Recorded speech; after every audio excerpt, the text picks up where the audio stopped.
All right, let's see if my microphone is working. It is working. Excellent. Okay, so welcome to the episode 3/leg 3 stats breakdown and recap for season 34 of The Amazing Race. Happy Thanksgiving to those of you in Canada along with me, and there's 3 people in this chat. Oh, that's 3 times as many people as I normally get. Normally, it's just me watching it in a different window while I record this.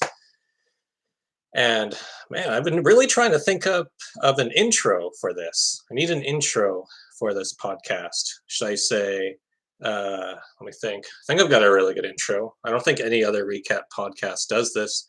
Hey there, what do you say there, world? No, no, that's Justin from Racist Recap. I can't use that. He'll get all pissy about it.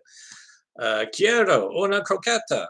No, no, that's Croqueta Chat with verified Louise, non-verified Michelle, and some guy named Mike. Coming to you live from my apartment. Nope, that's Bob Dylan, guest hosting Rob Has a Podcast. I'm Logan. And I'm David. No, no, that's entertainment.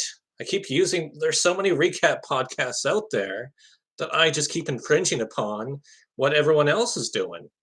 That's atrocious. Yeah, I guess next week I'll have to think of an intro I can do, one that's separate from the intros we do at RTV Warriors. Okay, so today, of course, we're gonna finally have the interview with Kim and Penn Holderness. So that'll be at the end of this recap. We'll bring them on. It'll be a fun time. Okay, so I'm gonna be honest with you. I didn't really pay attention to this episode much at all because I was uploading the episode 2 recap podcast Battle Royale. I wasn't focused. I was on my laptop and I would occasionally glance over to see what was going on in the episode. So I don't have any notes whatsoever that I took down while watching the episode. And the best I can remember is I'd occasionally glance over. Oh yeah, they're going Italy. Or oh yeah, it's a lot of cheese. It's a lot of formaggio, a lot of queso, a lot of fromage. It's a lot of cheese. It's really big. It's really big cheese. They ain't easy being cheesy on the Amazing Race. Maybe I'll write that joke down. Or I'll look over like, oh yeah, another group of people struggling with driving a stick. Or better yet, there was a Ducati. Oh, yeah, maybe I should get my driver's license. Thank you for reminding me, Ducati. I think a Ducati was referenced in a Flow Rida song. Maybe Michelle can dance for Flow Rida now that she's not currently dancing with Pitbull. Actually, she's probably at home right now, so she can't be dancing for anybody right now. And then, oh yeah, the other time I glanced over, there's a guy who was really struggling with the word humorous. It would say Emer, maybe he has an uncle Emer, a femur, Everest. Maybe he's talking about Mount Everest, or when maybe he was saying Emirates to indicate that the private charter would next be flying to the United Arab Emirates to go to Dubai or Abu Dhabi. So maybe that's really what he was saying rather than referring to human anatomy. Yeah, I feel bad for that guy. I feel bad. I mean, English clearly isn't his first language. I mean, yeah, but I'm sure he had a lot of fun. I don't think he's losing sleep at night that he couldn't pronounce an English word that if you spoke a foreign language you would rarely be using unless you were a doctor. That was a really long exhale. Okay, and also amazing race Australia 6 finally ended this week. Although it was only on for 5 weeks, they threw in, or maybe 6 weeks. It was a lot of episodes crammed into half the time that an Amazing Race season typically airs for. That's an overdose, and we already have enough problems with a lot of friends I have with overdoses. It's not fun. Anyway, so congratulations to a woman for winning the Amazing Race Australia. I'm sure all women out there, all 50,000 of you who follow the Amazing Race Australia, a woman has finally won. It only took 6 seasons over a course of 12 years for it to finally happen.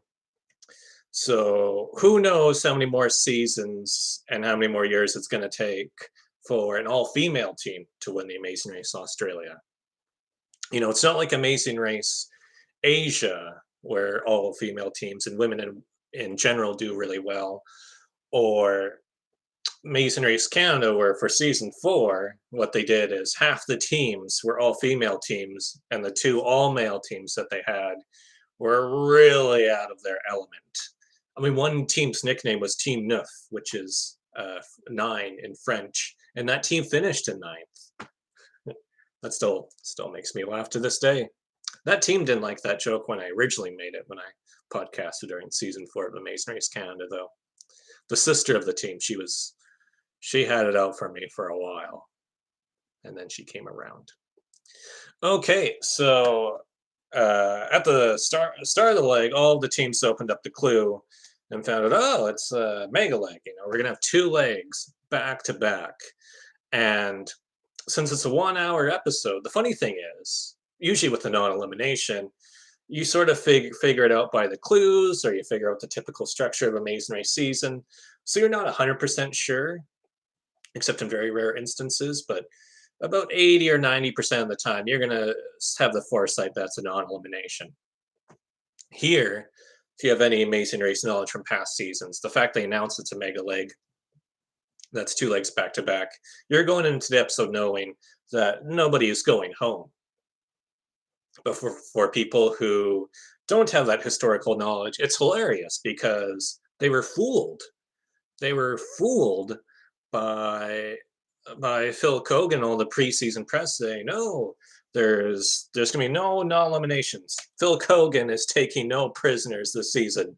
Hide your kids, hide your wife, and hide your husband, because Phil will be eliminating everybody out here. But that's not the case, because nobody got eliminated this leg. No one went home.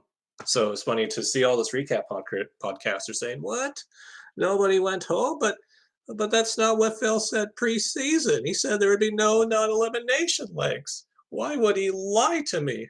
Why would he lie to me like Charles and Eddie? But he did lie to you. He played you for a fool.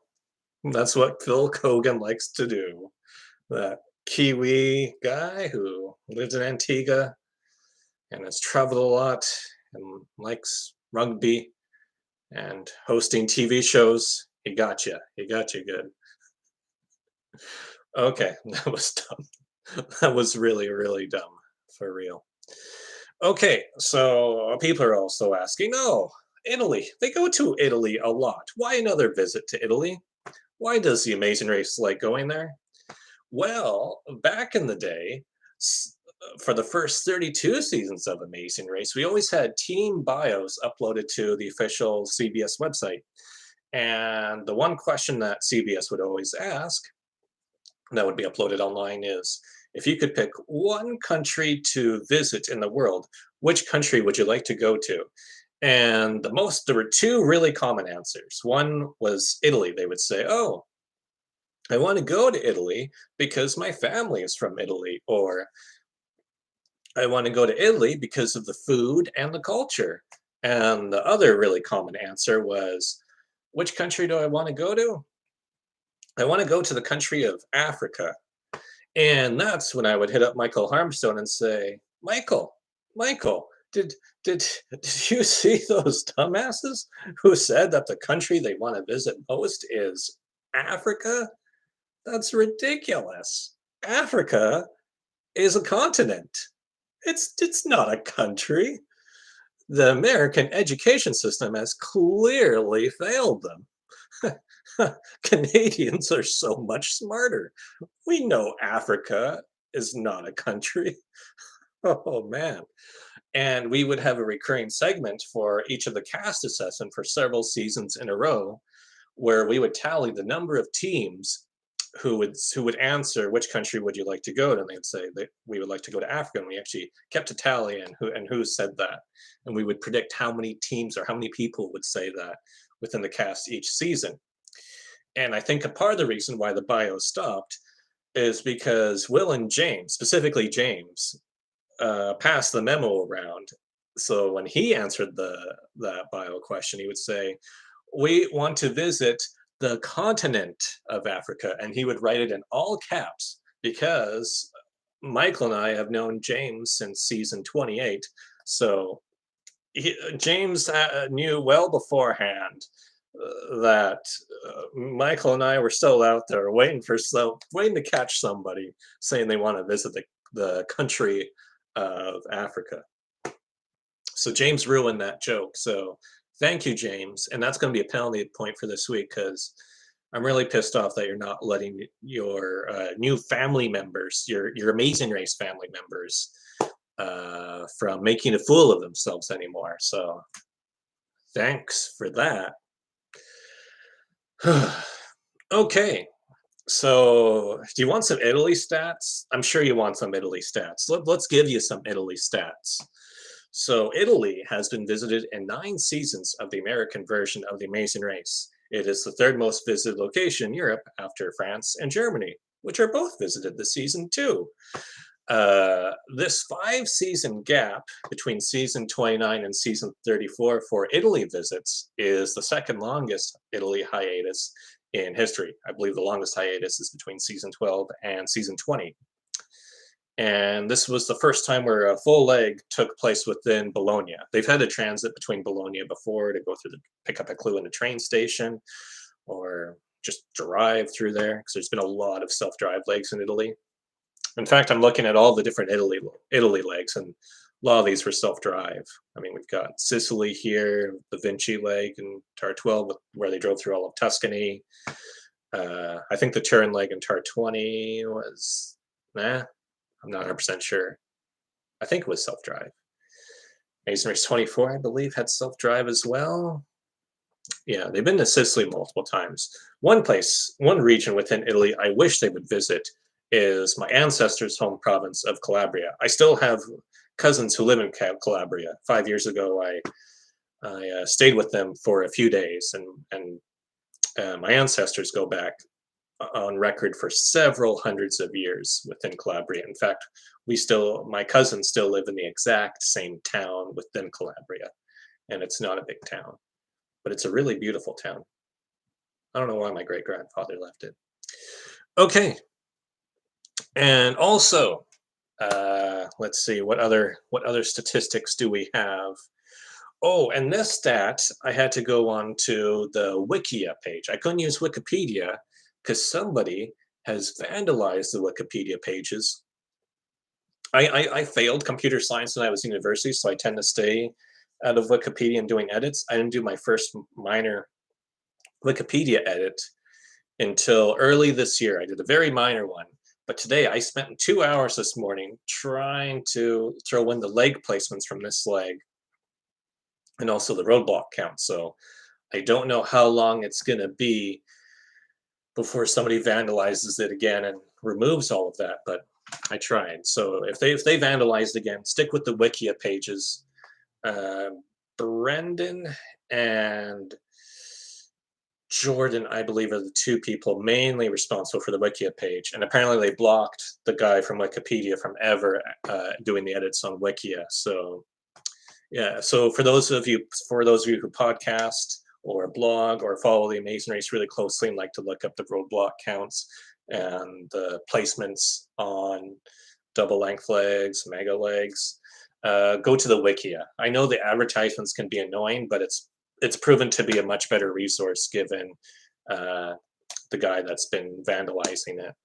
I'm trying my best to restore it, but you never know what's going to happen. It's like Toby Flenderson. running Wikipedia. Ah. Okay, so another thing to note is that Italy is home to a lot of non-elimination legs.